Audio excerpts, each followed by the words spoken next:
അതിലെ രണ്ട് ഇതിഹാസങ്ങൾ ഒന്ന് ചിന്തിച്ചു നോക്കൂ. ഇതി ഇഹ ആസീത്, ഇതിവിടെ സംഭവിച്ചതാ. ഓരോ ഭാഗങ്ങളെ കുറിച്ചും രാമായണം പറയുമ്പോൾ അത് നമ്മുടെ ഭാരതത്തിലുള്ളതാ. അപ്പോ മറ്റൊന്ന്, രണ്ട് ഇതിഹാസങ്ങളും തുടങ്ങുന്നത് എന്തിലാണെന്നറിയോ? ജീവികളെ കൊല്ലുന്നതിലാ.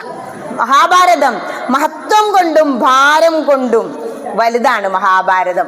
അതില് ഏത് ജീവിനെ ആദ്യം കൊല്ലുന്നത്? പാണ്ഡു മഹാരാജാവ് ഇണചേരുന്ന മാനുകളിലെ ഒരു മാനിനെ വധിച്ചതുകൊണ്ടാണ് മഹാഭാരത കഥ അങ്ങനെ നിവർന്നു നിൽക്കുന്നത്. അത് അവസാനിക്കുന്നത് കുരുക്ഷേത്ര മഹായുദ്ധത്തിലാണ്. അതുപോലെ രാമകഥ ആരംഭിക്കുന്നത് നാരദ മഹർഷി വന്നപ്പോ വാൽമീകി മഹർഷി ചോദിക്കാം, ഈ ലോകത്തിൽ 16 ഗുണങ്ങളും തികഞ്ഞ ഒരു പുരുഷനെ കുറിച്ച് പറഞ്ഞു തരാമോ?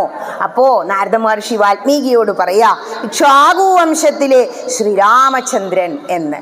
അപ്പോ ഈ ശ്രീരാമചന്ദ്രന്റെ ഗുണങ്ങളെ കുറിച്ച് വർണ്ണിച്ചു കൊടുത്തപ്പോ ബ്രഹ്മദേവൻ ഒരു ദിവസം പ്രത്യക്ഷപ്പെടേണ്ടി വന്നു. കാരണം എന്താണോ, ഈ രാമകഥ അങ്ങനെ മനസ്സിൽ വെച്ചുകൊണ്ട് നടക്കുക. അപ്പൊ ശ്രീരാമചന്ദ്രൻ അത്ര വലിയവനാണല്ലേ എന്നൊക്കെ മനനം ചെയ്തുകൊണ്ടിരിക്കുക. ഒരു കാര്യം മനസ്സിലിട്ട് അങ്ങനെ ഉരുട്ടിക്കൊണ്ടിരിക്കും, മനസ്സിൽ കിട്ടിക്കഴിഞ്ഞാൽ. അതുപോലെ ഇങ്ങനെ ചിന്തിച്ച് ഈ വാൽമീകി മഹർഷി തമസാ നദീക്കരയിലേക്ക് കുളിക്കാൻ പോകുമ്പോൾ 2 പക്ഷികൾ അങ്ങനെ ഇരിക്കുക. വേടൻ അതിലൊരെണ്ണത്തിനെ അമ്പെയ്ത് കൊന്നു. ആ ക്രൗഞ്ച പക്ഷിയുടെ മരണത്തിൽ നിന്നാണ് രാമകഥ ഉത്ഭവിക്കുന്നത്. എന്താ പറഞ്ഞത്? മാ നിഷാദ, അരുത് കാട്ടാള എന്ന് പറയാ.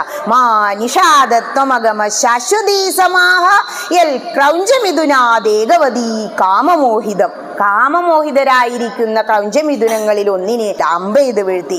ഹേ അരുത് കാട്ടാള, കാട്ടാള നീ തെറ്റ് ചെയ്യരുത്.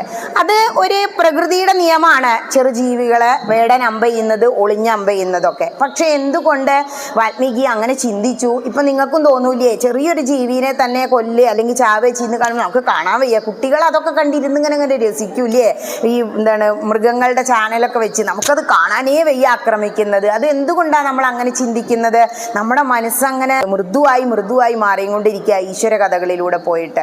വാൽമീകി മഹർഷി ഈശ്വര കഥ അറിയുന്ന ഒരു വ്യക്തി ആയതുകൊണ്ട് അരുത് കാട്ടാള എന്ന് പറഞ്ഞു. ആ ക്രൗഞ്ച പക്ഷിയെ വധിക്കുന്നതിൽ രാമായണ കഥ തുടങ്ങുക. അവസാനിക്കുന്നതോ രാവണ യുദ്ധത്തിലും. അപ്പൊ എന്താ, 2 ഇതിഹാസങ്ങളും ഒരേപോലെ തുടങ്ങി ഒരേപോലെ അവസാനിക്കുക. ഇനി ഇതെന്താ ലൗകികന്റെ കാര്യത്തിൽ ചോദിച്ചാലോ? ലൗകികൻ ഇതുപോലെ തന്നെ പല കാര്യങ്ങളും, ക്രൂരമായ കാര്യങ്ങളും ചെയ്യുന്നുണ്ട്. അവസാനം പല യുദ്ധങ്ങളും മനസ്സിനുള്ളിൽ നടക്കും ഇല്ലേ? എവിടെയാ? കുരുക്ഷേത്രം.